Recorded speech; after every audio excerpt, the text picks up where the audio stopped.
जी हाँ साथियों, आज हमने संस्कृत के टॉपिक शब्द रूप की एक विशेष सारणी तैयार की है, जिसके माध्यम से हम सभी शब्द रूपों को लगभग धुआं-धुआं कर देंगे। तो इस सारणी का अध्ययन करने से पहले हमको शब्द रूप के नियमों का अध्ययन करना पड़ेगा। तो चलिए शब्द रूप के नियमों का अध्ययन करते हैं। शब्द रूप के नियमों में पहले हम देखते हैं सुप प्रत्यय क्या होते हैं। सुप प्रत्यय मतलब हम ज़्यादा टाइम गवाएंगे नहीं, केवल शॉर्टकट में देखेंगे इसको। प्रत्यय शब्द के बाद में लगते हैं और सबसे पहले उपसर्ग लगते हैं। जितने भी शब्द रूप हम बनाते हैं, जैसे कि राम शब्द रहा, रमा शब्द रहा, तो इस मूल शब्द में पीछे प्रत्यय लग के ही शब्द रूपों का निर्माण होता है। सुप प्रत्यय 21 होते हैं। 21 कैसे होते हैं? जैसे 3 तो वचन होते हैं और 7 विभक्तियां होती हैं। इनको मल्टीप्लाई करेंगे तो 21, जो ये सारणी बनी हुई है इस तरीके से, ये सभी के सभी 21 प्रत्यय हैं। इन्हें सुप प्रत्यय कहते हैं। तो आप बस ये ध्यान रखना है, सुप प्रत्यय क्या होते हैं। सुप प्रत्यय शब्द रूप बनाते समय पीछे लगाते हैं, वही होते हैं सुप प्रत्यय। और कितने होते हैं? 21 होते हैं, ध्यान रखना है। चलते हैं पहले नंबर रूल पे। आकारांत, थोड़ा दिख रहा नहीं होगा आपको, ठीक है।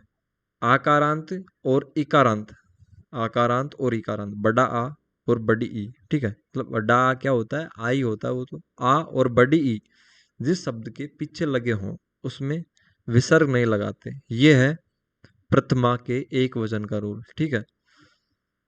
तो उसमें क्या नहीं लगाते? विसर्ग नहीं लगाते, अन्यथा सभी में विसर्ग लगाते हैं। जैसे कि राम शब्द है, उसमें पीछे आ और बड़ी ई नहीं है तो उसमें राम है, प्रथमा का एक वचन हो जाएगा, ठीक है।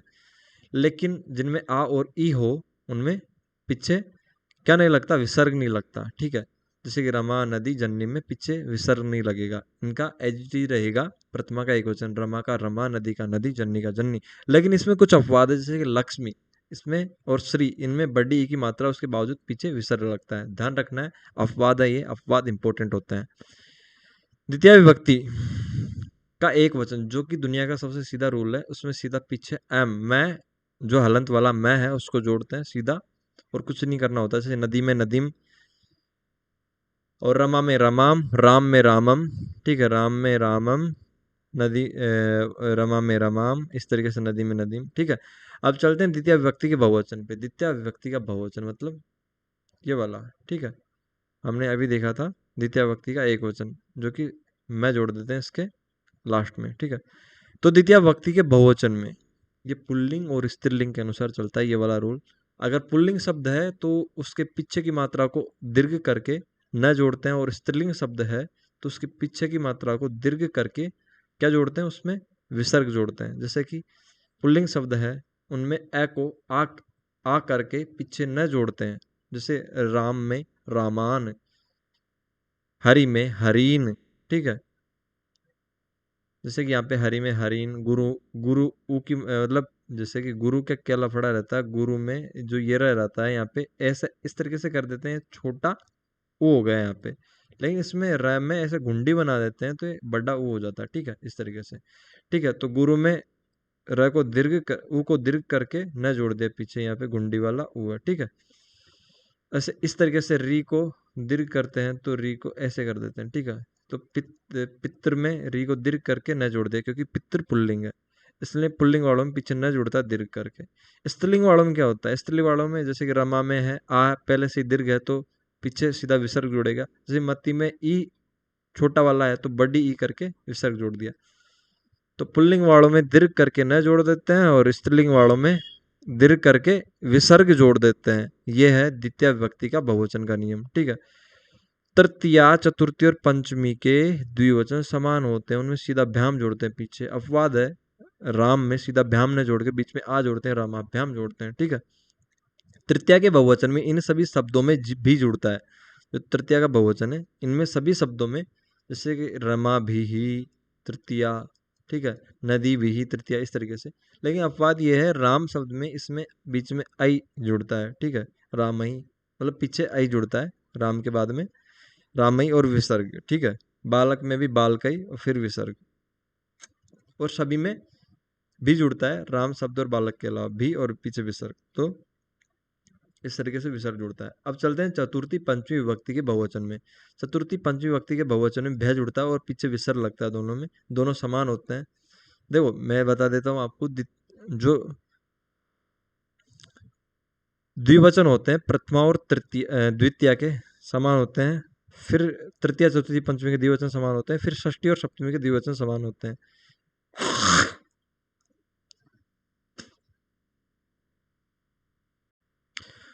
तो इसी तरीके से जो हमने अभी देखा, चतुर्थी और पंचमी का जो बहुवचन होता है, बहुवचन बिल्कुल एक तरीके से समान होता है चतुर्थी और पंचमी का, ठीक है।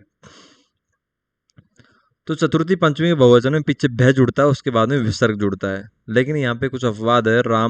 राम शब्द में ए जुड़ता है, बाद में भय जुड़ता है, ठीक है, राम में भय होता है। और षष्ठी विभक्ति में चलते हैं हम। षष्ठी विभक्ति के बहुवचन में णाम, नाम और राम जुड़ता है। अगर किसी शब्द में, मूल शब्द में री र स है, री र स जो यहाँ पे दिखाए हुए हैं, री र स है, तो उसमें नाम हो जाएगा। ना न की न का न हो जाएगा, तो नाम तो जुड़ेगा, लेकिन न नाम जुड़ने के बाद उसका नाम हो जाएगा, ठीक है। तो कुल मिला के सीधा हमको नाम जोड़ना है, उसमें नाम जोड़ना है। और जिनमें री रैसा नहीं है उनमें नाम जोड़ना है, ठीक है। ये रूल ध्यान में रखना है। अब चलते हैं सातवें रूल पे। जिन शब्दों के अंत में आ की मात्रा हो या हलंत लगा हो, इनके सप्तमी बहुवचन में सु लगता है। जिन शब्दों के अंत में आ हो और हलंत लगा हो, उनमें सु लगता है। दंत वाला स लगता है, दंत वाला सु लगता है। और अन्य में मुर्दा वाला स लगता है, ठीक है, षटकोण वाला स। और कैसे लगता है वो, जैसे कि छात्रा, छात्रा शब्द में पीछे आ रहा है, पीछे आ, तो आ रहा है, इसलिए कौन सा वाला स, ये लगेगा दंत वाला स, ठीक है। तो छात्रासु हो गया। इस तरीके से आ रहा है तो रमासु, भवतसु। हलंत आ रहा है तो वो वाला दंत वाला ही से जुड़ जाएगा, ठीक है। अब चलते हैं राम शब्द और बालक शब्द में थोड़ा अपवाद है। ये शुरू से अपवाद कैटेगरी में चले आ रहे हैं। इनमें बीच में ए जुड़ता है, उसके बाद में सु जुड़ता है। राम में सु इसलिए जुड़ा क्योंकि इसमें पीछे आ और हलंत नहीं है, तो ये मुर्दा वाला सु जुड़ जाएगा, ठीक है। अब ये ज़्यादा इंपॉर्टेंट नहीं है, इसको स्किप कर सकते हैं आप और पढ़ के इसको थोड़ा समझ सकते हैं, ज़्यादा इंपॉर्टेंट नहीं है। अब चलते हैं, द्विवचन समान होते हैं किस किस से, प्रथमा द्वितीय के एक समान होते हैं, तृतीय चतुर्थी पंचमी के एक समान होते हैं द्विवचन, और षष्ठी और सप्तमी के भी एक समान होते हैं, ठीक है। बहुवचन किन के समान होते हैं, चतुर्थी और पंचमी के समान होते हैं, जैसा कि हमने अभी देख लिया। और द्विवचन और बहुवचन किसके समान होते हैं, प्रथमा के और संबोधन के द्विवचन और बहुवचन समान होते हैं, ठीक है, प्रथमा और संबोधन के। और ये शब्द रूप कुछ हम पढ़ेंगे आगामी वीडियो में। तो अब चलते हैं, अभी यहाँ पे देखा था हमने जो द्विवचन है, जो संबोधन यहाँ पे आता है सप्तमी के जस्ट नीचे, तो द्विवचन जो प्रथमा का द्विवचन है और बहुवचन है, उनमें हे लगा के वो संबोधन का द्विवचन और बहुवचन हो जाता है, ठीक है। अब चलते हैं मेन अध्ययन, जो कि हमको सारणी का करना है, मुख्य अध्ययन उसकी तरफ। चलिए तो सारणी के अध्ययन की तरफ चलते हैं। सारणी को बिल्कुल एज इट इज समझना है हमको। तो सारणी पे आ गए हम। अब अध्ययन करेंगे हम सारणी में द्विवचन और बहुवचन का। पहले द्विवचन और बहुवचन बिल्कुल इजी चीज़ है, इनको याद रखना और ज़्यादा दिक्कत नहीं आती। तो ये इनको पहले, मतलब इनको तो याद ही नहीं करना है, वैसे ही याद हो जाएंगे सभी शब्द रूपों के। याद करना है तो सिर्फ और सिर्फ एक वचन को, जिनमें भी तृतीय चतुर्थी पंचमी षष्ठी सप्तमी और संबोधन ज़्यादा जरूरी नहीं है, ये जरूरी है, ठीक है। तो द्विवचन मैंने आपको बता ही दिए। जो प्रथमा है और द्वितीय है उनके समान होते हैं, तृतीय चतुर्थी पंचमी के एक समान होते हैं, छठी और सप्तमी के एक समान होते हैं, ठीक है। और बहुवचन चतुर्थी और पंचमी के एक समान होते हैं। तो अब द्विवचन, प्रथमा के द्विवचन में, प्रथमा विभक्ति के द्विवचन में औ और दीर्घ होता है, और एज इट इज वो का वही द्वितीय में होता है। और कैसे होता है, जैसे कि राम शब्द है, राम शब्द है, इसमें द्वितीय में क्या हो जाएगा, राम हो जाएगा।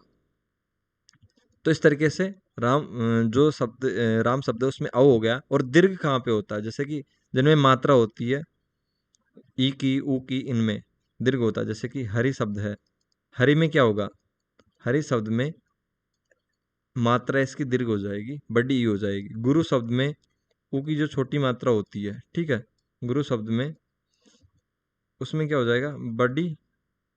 एक मिनट, यहाँ पे थोड़ा दिखाई नहीं दे रहा। जैसे गुरु शब्द है, गुरु शब्द में क्या हो जाएगा, जो मात्रा है यहाँ पे, ये छोटी वाली ऊ की मात्रा, ये बड़ी हो जाएगी। तो इस तरीके से दीर्घ होता है। ठीक है। तो ये आपको क्लियर हो गया होगा कि औ और दीर्घ कैसे होता है यहाँ पे। औ और दीर्घ क्लियर हो गया होगा। और एज इट इज ये किस में रहता है, एज इट इज ये द्वितीय के द्विवचन रहता है। तो प्रथमा और द्वितीय का द्विवचन आपको क्लियर हो गया होगा। और इसको अपन यहाँ पे दिखा देते हैं, जैसे कि औ कैसे होता है। ठीक है, यहाँ पे औ हो रहा है और यहाँ पे भी औ हो रहा है। लेकिन ये जो रूल है औ और दीर्घ का, ये कुछ एक जगह फेल होता है, जैसे कि रमा शब्द में फेल होता है। रमा रमे, इसमें रमे होता है, रमऊ और दीर्घ नहीं होता। ठीक है, ध्यान रखना कुछ जगह ये फेल होगा, अन्यथा सभी जगह समान रूप से लागू होगा। जैसे गुरु शब्द, हरि शब्द, नदी शब्द, इनमें दीर्घ हो जाती है इनकी मात्रा। ठीक है, और या इनका औ हो जाता है। ठीक है, तो द्विवचन में औ या दीर्घ होगा, ये आपको ध्यान रखना है। और जो द्विवचन है तृतीया, चतुर्थी और पंचमी का, उनमें कुछ भी नहीं करना, उनमें सीधा क्या करना है, उनमें सीधा भ्याम जोड़ना है, पीछे सभी शब्दों के भ्याम जोड़ना है और एजिटिज लिख देना है। रमाभ्याम, जैसे कि यहाँ पे रामाभ्याम रामाभ्याम रामाभ्याम, तृतीया चतुर्थी पंचमी के द्विवचन एक समान है। ठीक है, और इस तरीके से इसमें रमाभ्याम रमाभ्याम रमाभ्याम, तृतीय चतुर्थी पंचमी के द्विवचन एक समान है। ठीक है, तो द्विवचन तृतीय चतुर्थी और पंचमी के हमारे क्लियर हो चुके हैं। अब बचे हैं षष्ठी और सप्तमी। षष्ठी और सप्तमी के द्विवचनों का बिल्कुल आसान तरीका है, जिनमें ओ लगा हो पीछे और विसर्ग लगा हो, या तो षष्ठी और सप्तमी के द्विवचन होंगे। ठीक है, तो कैसे चेक करना है, जैसे कि राम शब्द में हम अभी यहाँ पे देख रहे हैं, राम शब्द में रामियो। ठीक है, ओ की मात्रा और पीछे विसर्ग लगा हुआ है। इस तरीके से रामियो रामियो दोनों के षष्ठी सप्तमी के द्विवचन समान हो जाएंगे। इस तरीके से रमियो, ठीक है, रमियो, रमा शब्द में रमियो रमियो दोनों के द्विवचन समान हो जाएंगे षष्ठी सप्तमी के। सभी शब्दों में ओ, जैसे गुरु में क्या जुड़ता है, गुरु शब्द में गुरुवो। ठीक है, इस तरीके से जुड़ता है। हरि शब्द में हरियो। इस तरीके से क्या नाम है, षष्ठी और सप्तमी का द्विवचन समान होता है। तो ये आपका क्लियर हो गया होगा। अब चलते हैं संबोधन पे। संबोधन का द्विवचन हे लगा के प्रथमा का जो द्विवचन है, हमने लिखा था ऊपर, एडजेक्टिव उतारना है, वो इसका संबोधन का द्विवचन हो जाएगा। अब चलते हैं बहुवचन पे। बहुवचन में वैसा इसका कोई विशेष फॉर्मूला है नहीं, लेकिन यहाँ पे याद रखना है कि प्रथमा के बहुवचन में, प्रथमा विभक्ति के बहुवचन में विसर्ग आता है सभी के। जैसे कि हमने यहाँ पे देखा, राम शब्द में रामः विसर्ग आ गया, रमा शब्द में रमः विसर्ग आ गया। लेकिन एक चीज ध्यान रखना है, इसमें जो विसर्ग आएगा वो आ, य और व, ऐसे कुछ शब्दों के पीछे आएगा। जैसे कि यहाँ देख लिया हमने, रमः आ के पीछे आ गया। ठीक है, राम राम है नहीं होगा, यहाँ पे आ दीर्घ हो जाएगा, मतलब कुल मिला के। और इस तरीके से रमा शब्द में रमः, और राम शब्द में रामः, और हरि शब्द में हरियः प्रथमा, गुरु शब्द में गुरुवः प्रथमा। ठीक है, इस तरीके से यहाँ पे र में जो ऊ लगा हुआ है वो बड़ा नहीं होगा। ठीक है, ओनली छोटा जो गुरु होगा उसमें व जुड़ के और विसर्ग लग जाएगा। ठीक है, इस तरीके से आ, य और व में विसर्ग लगता है। लेकिन ध्यान ये रखना है कि इसमें विसर्ग आएगा ही, और आ और य और व के बाद में विसर्ग आएगा। इस तरीके से आपको ध्यान रखना है। प्रथमा का एक वचन हमारा क्लियर है। अब चलते हैं प्रथमा के बहुवचन में, जो कि अभी हमने इनके शब्द रूप के नियम पढ़े थे, उनके अनुसार ही चल रहे हैं। पुल्लिंग में क्या होता है, पुल्लिंग में अंतिम अक्षर को दीर्घ करके न लगाते हैं, और स्त्रीलिंग में अंतिम अक्षर को दीर्घ करके विसर्ग लगाते हैं, जैसे कि हमने रूल में देखा था। अभी यहाँ पे देखते हैं, जो पुल्लिंग है उसमें अंतिम अक्षर है रामान, अंतिम अक्षर राम का जो अंतिम है ए है, यहाँ पे उसको दीर्घ कर दिया, आ कर दिया और न लगा दिया। ठीक है, लेकिन पुल्लिंग है तो न लगाएंगे, लेकिन स्त्रीलिंग है तो विसर्ग लगेगा। जैसे कि रमा शब्द है, उसमें दीर्घ किसको करेंगे, पहले से ही दीर्घ है, उसमें सीधा विसर्ग ठोकना है। ठीक है, तो इस तरीके से हमारा ये क्लियर हो गया। तो द्वितीय का बहुवचन क्लियर हो गया, प्रथमा का बहुवचन क्लियर हो गया। और तृतीय के बहुवचन में क्या करना है, सभी में सीधा क्या करना है, सीधा भी लगाना है, भी लगा के पीछे विसर्ग लगाना है सभी में। जैसे कि अभी चलते हैं यहाँ पे, राम वाला शब्द अपवाद है, इसमें राम में ए आई जुड़ेगा और उसके बाद में विसर्ग लगेगा, ठीक है, रामई। लेकिन जैसे कि रमा शब्द है, उसमें हम यहाँ पे देख पा रहे हैं, जैसे कि रमा भी हो गया, ठीक है, इस तरीके से। तो सभी जो भी शब्द होते हैं, नदी भी, हरी भी, सभी में भी जुड़ेगा और बाद में विसर्ग लगेगा, जैसे कि हरी भी, हरी भी, इनमें सीधा भी लगा के विसर्ग लगाना है। इस तरीके से तृतीय का बहुवचन क्लियर है आपका। अब चलते हैं चतुर्थी पंचमी के बहुवचन में। इनमें कुछ नहीं करना है, सभी में भय करना है, पीछे जोड़ना है भय और पीछे विसर्ग लगा देना है। जैसे कि यहाँ पे देख पाएंगे हम राम शब्द में पीछे इसमें राम शब्द में हमने अपवाद में देखा था, बीच में ए जुड़ता है, इसलिए रामेभ्य हो गया, पीछे भय जुड़ा है और विसर्ग लगा हुआ है। इस तरीके से पंचमी का बहुवचन है। तो तृतीय, चतुर्थी और पंचमी के बहुवचन हमने क्लियर कर लिए। अब चलते हैं षष्ठी और सप्तमी के बहुवचन पे। ये सभी जो हमने अभी शब्द रूपों के नियम देखे थे उसके अनुसार चल रहे हैं। जो यहाँ पे पुल्लिंग और स्त्रीलिंग के साथ मेंशन किया हुआ है, जो आप यहाँ पे देख पा रहे हैं, पुल्लिंग और स्त्रीलिंग के साथ मेंशन किया हुआ है, पुल्लिंग में साम और स्त्रीलिंग में साम, ठीक है। ये कुछ शब्द रूप है विशेष, उनके लिए चलता है, जैसे तत्, सर्व शब्द इनमें। लेकिन जो हरि, राम, ये नॉर्मल शब्द चलते हैं अपने, ठीक है। जो राम शब्द, नदी शब्द जो अपन नॉर्मली पढ़ते हैं, उनमें ये पुल्लिंग स्त्रीलिंग का लफड़ा नहीं है, उनमें सीधा ये लफड़ा है। जो भी चीज है उसको, जैसे हरि है तो इसमें ई को दीर्घ करके पीछे नाम जोड़ेंगे, लेकिन र आने की वजह से नकार ना हो जाएगा, तो हरिणाम, ठीक है। उस तरीके से रामाणाम, जैसे कि अपन अभी चेक करते हैं यहाँ पे राम शब्द में, जो राम है उसमें राम, रामा, राम नाम नहीं होगा, इसमें दीर्घ किया जाएगा, रामा नाम होगा। इस तरीके से सभी में दीर्घ करके नाम जोड़ते हैं। दीर्घ कहाँ कहाँ पे होता है? दीर्घ हमने यहाँ पे देखा, दीर्घ एक तो द्वितीया के बहुवचन में होता है, यहाँ पे द्वितीया के बहुवचन में, ठीक है। और एक जो षष्ठी है उसके बहुवचन में होता है दीर्घ, ठीक है, ध्यान रखना है, दीर्घ करके इनमें जुड़ता है कुछ भी। तो नाम और नाम, जहाँ पे री रस है उनमें नाम जुड़ेगा, और जहाँ पे री रस नहीं है मूल शब्द में, वहाँ पे नाम जुड़ेगा। जैसे मति शब्द है, इसमें क्या नाम है, री रस नहीं है, तो इसका होगा मति नाम, ठीक है। दीर्घ कर दिया, दीर्घ मतलब ई की मात्रा को दीर्घ कर दिया, उसके बाद में नाम जोड़ दिया। इस तरीके से षष्ठी का बहुवचन हमारा क्लियर, ठीक है। लेकिन ये पुल्लिंग और स्त्रीलिंग वाला भी हम आपको बता देते हैं, भाई इनका क्या दिक्कत है, इनमें क्या है। पुल्लिंग स्त्रीलिंग में कुछ भी नहीं है, ये कुछ शब्द विशेष शब्द रूप चलते हैं, उन पे लागू होता है, जैसे कि सर्व शब्द, ठीक है। इस तरीके से अन्य शब्द चलते हैं, उनके ऊपर लागू होता है। जैसे कि सर्व शब्द में, सर्व शब्द जो पुल्लिंग है उसमें सर्वसाम, सर्वसाम पुल्लिंग है तो मुर्दा वाला सा आएगा। लेकिन जो सर्वा शब्द है वो क्या है, स्त्रीलिंग है, इसमें सर्वा इसमें आएगा सर्वासाम, ठीक है। इस तरीके से ये चलता है। तो इस तरीके से ये दोनों क्या नाम है आपको क्लियर होंगे भाई। जो भी कुछ शब्द रूप चलते हैं उनमें, जैसे सर्व शब्द का उदाहरण लेके हमने आपको बता दिया, इसमें पीछे सर्वासाम मुर्दा वाला सा आएगा, और स्त्रीलिंग होगा तो ये आएगा। लेकिन ज्यादातर में आपको यह ध्यान रखना है, नाम नाम आम जुड़ेगा, मतलब इस तरीके से जुड़ेगा नाम नाम, ठीक है। अब चलते हैं सप्तमी के बहुवचन पे। सप्तमी के बहुवचन में अगर पीछे आ है और हलंत है तो सु जुड़ेगा, जैसे कि रमा और भवंत, भवत, ठीक है। इनमें जुड़ेगा क्या, इनमें जुड़ेगा सु, दंत वाला सु, ठीक है। और ये इनका सप्तमी का बहुवचन हो जाएगा। लेकिन जो राम शब्द है इसमें पीछे आ की मात्रा नहीं है, हरि शब्द है इसमें पीछे आ की मात्रा नहीं है, इनमें जो मुर्दा वाला सु जुड़ेगा और क्या हो जाएगा, सप्तमी का बहुवचन हो जाएगा। इस तरीके से आपका सप्तमी का बहुवचन क्लियर हो गया होगा। संबोधन के बहुवचन में कुछ नहीं करना है, लगा के प्रथमा का बहुवचन एज इट इज उतारना है, और ये संबोधन का बहुवचन हो जाएगा, ठीक है।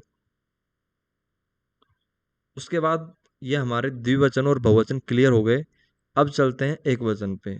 एक वचन में कुछ नहीं करना है, जिनके पीछे आ और ई की मात्रा है, ठीक है, बड़ी की मात्रा है और आ की मात्रा है, उनमें विसर्ग नहीं लगेगा। जैसे नदी शब्द है, रमा शब्द है, इनमें विसर्ग नहीं लगेगा क्योंकि आ की मात्रा है और बड़ी की मात्रा है, इसलिए। लेकिन राम शब्द है, राम शब्द उसमें आ की मात्रा नहीं है और ई की मतलब ये बड़ी की मात्रा भी नहीं है, तो कुल मिला के इसमें राम है, विसर्ग लगेगा, हरि में भी विसर्ग लगेगा क्योंकि इसमें छोटी की मात्रा। इस तरीके से ध्यान रखना है, आ ई के अलावा सभी में विसर्ग लगेगा और आ ई वालों में विसर्ग नहीं लगेगा। ठीक है, अब चलते हैं द्वितीया के बहुवचन पे। द्वितीया का बहुवचन मतलब सभी में बिल्कुल सबसे जो सीधा है, द्वितीया का एक वचन है, सॉरी, प्रथमा का एक वचन हम पढ़ चुके हैं। अब द्वितीया के एक वचन में चलते हैं, तो इसको बनाना बिल्कुल इजी है, जैसे कि नदी, हरि, रमा, जितने भी शब्द रूप हैं, जितने भी शब्द हैं उनके शब्द रूप बनाते समय में मैं जोड़ना है, बस सीधा ये मैं जोड़ा और ये बन गए। ठीक है, इस तरीके से द्वितीया का एक वचन हमको बनाना है। ओके, तो इतना इजी है द्वितीया का एक वचन बनाना, सीधा मैं जोड़ना सभी के पीछे, जहां पे भी मैं दिख जाए पीछे हलंत में, समझ जाना द्वितीया का एक वचन है। इस तरीके से पहचान करनी है। अब चलते हैं, ये डिफिकल्टी यहाँ पे आती है, पुल्लिंग और स्त्रीलिंग यहाँ पे लिखा हुआ है तृतीया में, पुल्लिंग स्त्रीलिंग। जो पुल्लिंग और नपुंसक लिंग है उनके रूप एक समान चलते हैं। ठीक है, जैसे ना, यहाँ पे एन, ना और ना लिखा हुआ है, अगर पुल्लिंग नपुंसक लिंग मूल शब्द है तो उसमें पीछे एन, ना और ना जुड़ेगा। जैसे एन कहाँ पे जुड़ेगा, जैसे कि यहाँ पे राम शब्द जुड़ेगा, राम शब्द पुल्लिंग है इसलिए इसमें एन जुड़ेगा। राम शब्द है यहाँ पे, रामेण, तो राम जुड़ा था, राम के पीछे एन जुड़ा था। ठीक है, तो रामेन होता, लेकिन इसमें र होने की वजह से, री र स के नियम की वजह से न का ण हो गया, इसलिए रामेण हो गया। इस तरीके से ना किस में जुड़ेगा, हरि, हरि ना जुड़ता, लेकिन ना र की वजह से ऋणा हो गया।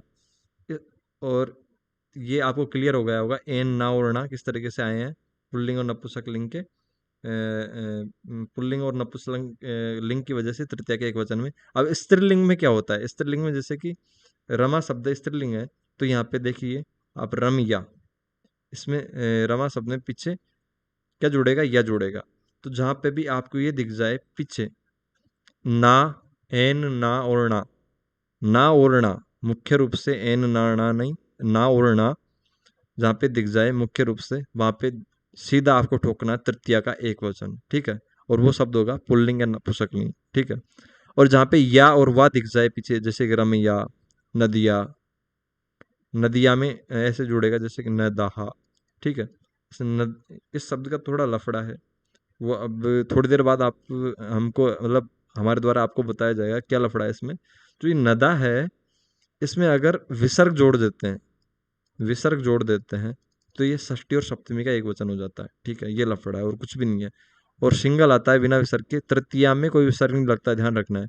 तो ये तृतीया का एक वचन होगा और इसमें विसर्ग जोड़ते ही षष्ठी सप्तमी का एक वचन हो जाएगा। ठीक है, तो ध्यान रखना है, पीछे अगर या और वाह हो गया तो ये स्त्रीलिंग का तो मूल शब्द होगा, स्त्रीलिंग का मूल शब्द होगा और तृतीया का एक वचन होगा। अब चतुर्थी में चलते हैं, चतुर्थी में क्या है, ये वे, इसमें अगर ये पीछे जुड़े हुए हैं तो वो पुल्लिंग नपुंसकलिंग का मूल शब्द होगा। जैसे कि इसमें सर्व शब्द है, ये पुल्लिंग है, तो सर्व शब्द का चतुर्थी एक वचन होगा सर्वस्मयी। ठीक है, इसी तरीके से यहाँ पे कुछ छूटा हुआ है, एक मिनट यहाँ पे नोट कर देते हैं, सही। और सर्वा शब्द है, सर्वा शब्द है उसका, सर्वा शब्द है वो स्त्रीलिंग का है सर्वा शब्द, तो उसका चतुर्थी एक वचन होगा सर्वस्यई। ठीक है, और ये वे कहाँ पे जुड़ेंगे, जैसे कि रामाय, रामाय, राम शब्द में पुल्लिंग है राम शब्द, इसलिए यहाँ पे ये जुड़ा है। और हरिये, गुरुवे, ये शब्द पुल्लिंग है, गुरु शब्द तो गुरुवे, हरि शब्द पुल्लिंग है तो हरिये। इस तरीके से रामाय, हरिये, गुरुवे पुल्लिंग और नपुंसकलिंग शब्दों की पीछे ये और वे जुड़ते हैं। ठीक है, और यही वही किस में जुड़ते हैं, जो अगर स्त्रीलिंग है तो रमा यही, रमा यही, जैसे कि अभी आप देख लीजिए यहाँ पे शब्द रूप में रमा यही, यहाँ पे दिखाई दे रहा होगा आपको रमा यही। ठीक है, तो रमा यही, इस तरीके से वही और सही, जहाँ पे यही वही सही दिख जाए तो ध्यान रखना वो ये वे और यही वही दिख जाए, चतुर्थी विभक्ति एक वचन होगा, यही वही तो होगा तो स्त्रीलिंग वाला उसका मूल शब्द होगा। ठीक है, इस तरीके से आपको पहचान करनी है, यही वही ये वे। और जहाँ पे ए ओ ऊ के बाद विसर्ग दिख जाए, ठीक है, और या के बाद में विसर्ग दिख जाए तो वहाँ पे पंचमी विभक्ति का एक वचन होगा। और एज इट इज जो पंचमी विभक्ति का एक वचन होता है वो भी षष्ठी विभक्ति का एक वचन, दोनों समान होते हैं, ध्यान रखना यहाँ पे। ठीक है, केवल एक केस के अलावा। एक केस कौन सा है? जैसे कि तय और शय, जिसकी पंचमी विभक्ति एक वचन में त जुड़ जाए, जैसे कि रामात, राम शब्द में त जुड़ेगा, उसकी षष्ठी विभक्ति एक वचन समान नहीं होगा, उसमें षष्ठी विभक्ति एक वचन में श जुड़ेगा। ठीक है, तो तो ये केस है जिसमें रामात, उसकी षष्ठी विभक्ति एक वचन में श जुड़ेगा, रामात की षष्ठी विभक्ति एक वचन में जैसे कि यहाँ पे देख लेते हैं, यहाँ पे है रामात, ये पंचमी विभक्ति एक वचन है, और इसके षष्ठी विभक्ति एक वचन रामस्य, मतलब श जुड़ जाएगा। लेकिन अगर तय और श नहीं जुड़ता है, ए ओ उ जुड़ता है, उसके बाद विसर्ग होता है, ठीक है, उसी तरीके से स्त्रीलिंग में या होता है, उसके बाद विसर्ग होता है, तो एज इट इज, अगर ऐसी कंडीशन है तो एज इट इज ही षष्ठी विभक्ति एक वचन भी ऐसा ही होगा, अगर तय और श वाला केस नहीं है। ठीक है, तो वो देखते हैं ये केस इसमें होता है, जैसे हरे, हरी शब्द है, एक मिनट इसको मिटा देते हैं।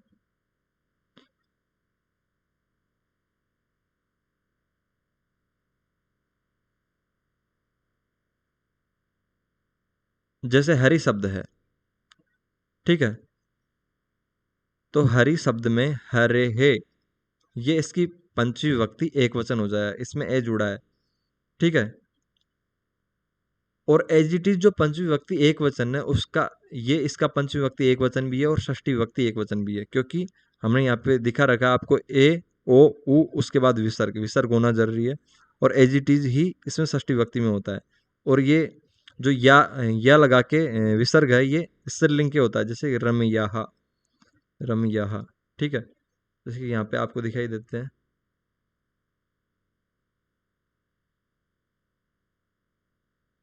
यहाँ पे रमायाहा, ठीक है, रमायाहा है यहाँ पे, जो यहाँ पे दिखाया हुआ है रमा शब्द में रमायाहा, इसी तरीके से इसका षष्ठी विभक्ति एक वचन होता है रमायाहा। ध्यान रखना है, जहाँ पे या और पीछे विसर्ग आ जाए तो पंचमी षष्ठी विभक्ति एक वचन होगा। ठीक है, इस तरीके से पहचान करनी है। और ए ओ उ आ जाए और पीछे विसर्ग आ जाए तो वो भी पंचमी विभक्ति एक वचन होगा, और षष्ठी ये होगा पुल्लिंग वाला। ठीक है, तो इस तरीके से थोड़ा घिचपिच हो रहा है, तो इस तरीके से आपको याद रखना है एज इट इज। अब सप्तमी विभक्ति में चलते हैं, एक वचन में पुल्लिंग है तो ए और आउ जुड़ेगा, ठीक है, और स्त्रीलिंग है तो आम जुड़ेगा। स्त्रीलिंग में हमेशा आम जुड़ेगा यहाँ पे, और यहाँ पे या जुड़ेगा। स्त्रीलिंग का बिल्कुल सीधा फंडा है, या और पीछे विसर्ग मतलब पंचमी षष्ठी एक वचन, और पीछे आम मतलब सप्तमी विभक्ति एक वचन।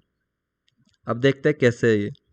ठीक है, तो अपन चलते हैं यहाँ पे सप्तमी विभक्ति पे। ठीक है, सप्तमी विभक्ति एक वचन पे, जैसे राम शब्द है तो इसमें ए जुड़ेगा, रामे। ठीक है, हरी शब्द है, इसमें हरौ, औ जुड़ गया। इस तरीके से पुल्लिंग में ए और औ जुड़ता है। और स्त्रीलिंग में जैसे रमा है तो रमा याम। ठीक है, रमा या तक होता तो ये पंचमी विभक्ति षष्ठी विभक्ति, और पीछे विसर्ग लगता है तो पंचमी विभक्ति षष्ठी विभक्ति एक वचन होता, लेकिन पीछे आम जुड़ गया रमायाम, तो ये सप्तमी विभक्ति एक वचन होगा। तो ध्यान रखना है, जिसमें ए औ जुड़े हो और आम जुड़े हो, पीछे सप्तमी विभक्ति एक वचन होगा। ए औ वाला तो पुल्लिंग होगा और आम वाला स्त्रीलिंग होगा। ठीक है, तो ये सारणी का अध्ययन करते समय आपको आपके साइड में रमा, राम, गुरु, हरि शब्द रूप आपको साइड में रख के इसका अध्ययन करना है, जिससे आपको क्लियर समझ में आए। और संबोधन में आपको एक चीज हमेशा ध्यान रखनी है, संबोधन का मैं क्लियर कर देता हूँ आपको। क्या चीज ध्यान रखनी है? जैसे कि नदी शब्द है, हे नदी लिखते हैं अपन, अपन सोचते हैं इसको हे नदी लिख देते हैं एज इट इज, लेकिन ध्यान रखना कोई सी भी, जैसे कि ज्यादातर जैसे कि हरि है, इसमें तो छोटी मात्रा है, इसमें देखना नहीं है कुछ भी, लेकिन नदी है इसमें बड़ी मात्रा है। ठीक है, बड़ी ई की मात्रा है, तो ध्यान रखना इसमें कभी भी बड़ी ई, बड़ी आ, ये वाली मात्रा नहीं आएगी, बड़ी बड़ा ए आई की मात्रा नहीं आएगी, हमेशा छोटी वाली आएगी, जैसे हे नदी, इस तरीके से। ठीक है, तो ये ध्यान रखना है, इसमें हमेशा छोटी वाली ही मात्रा आएगी, हमेशा छोटी ए और ई वाली। ठीक है, और कभी कभी इसमें विसर्ग भी आ जाता है पीछे, तो इस तरीके से ये ध्यान रखना है। जहाँ पे ऐसे दिख जाए ऑप्शन में भाई कौन सा संबोधन का एक वचन होगा, संबोधन एक वचन, जैसे हे नदी आ गया, हे गुरु आ गया, इसमें गुरु में बड़ा वो हो गया है गुंडी वाला, और हे नदी आ गया, और इनमें से कोई नहीं आ गया, हे नदी आ गया और इनमें से कोई नहीं आ गया, तो ये भी गलत हो जाएगा क्योंकि इसमें बड़ी ई की मात्रा है, ये भी गलत हो जाएगा, इसमें बड़े ओ की मात्रा है, ये छोटी ई की मात्रा है, ये सही हो जाएगा। ठीक है, इस तरीके से संबोधन एक वचन पहचान करना है। तो शायद थोड़ा डिफिकल्ट टॉपिक था जिसको हमने थोड़ा इजी करने की कोशिश की है और सारणी को अच्छी तरीके से समझाने की कोशिश की है। आप इस सारणी को बार बार देखेंगे और शब्द रूपों से मिलान करेंगे और आत्मसात करने की कोशिश करेंगे तो डेफिनेट आपके सभी शब्द रूप आपको इजीली याद हो जाएंगे। ठीक है, तो वीडियो को यहाँ तक देखने के लिए धन्यवाद। अब आपको वीडियो कैसा लगा आप कमेंट सेक्शन में जाके बता सकते हैं।